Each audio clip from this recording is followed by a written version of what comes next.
સુરતના મોટા વરાછા વિસ્તારમાં ખાનગી લક્ઝરી બસ બેફામ બની હોવાની ઘટના બની છે. મોટા વરાછા વિસ્તારમાં આવેલા રામચોક નજીકના મણકી ચોકમાં રોડ ક્રોસ કરી રહેલા એક 42 વર્ષીય યુવકને પૂરપાટ ઝડપે દોડતી ખાનગી બસના ચાલકે કચડી નાખતા ઘટના સ્થળે જ મોત નીપજ્યું હતું. અકસ્માતના પગલે મોટી સંખ્યામાં લોકો એકઠા થઈ ગયા હતા અને ડ્રાઈવરને પણ ઝડપી પાડ્યો હતો. આ મામલે ઉત્તરાયણ પોલીસે વધુ તપાસ હાથ ધરી છે. મળતી માહિતી મુજબ મોટા વરાછા વિસ્તારમાં 42 વર્ષીય પ્રકાશ પ્રભાતભાઈ ઓડ પરિવાર સાથે રહે છે.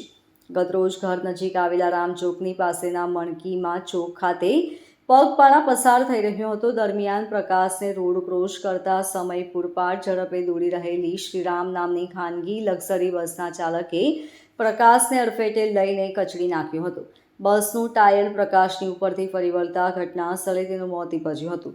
અકસ્માતને પગલે લોકો દોડી આવ્યા હતા. ખાનગી બસ ચાલક દ્વારા અકસ્માતના પગલે આસપાસથી મોટી સંખ્યામાં લોકો આવ્યા હતા. ઘટના અંગેની જાણ થતાં ઉત્તરાયણ પોલીસનો કાફલો પણ ઘટના સ્થળે પહોંચી ગયો હતો.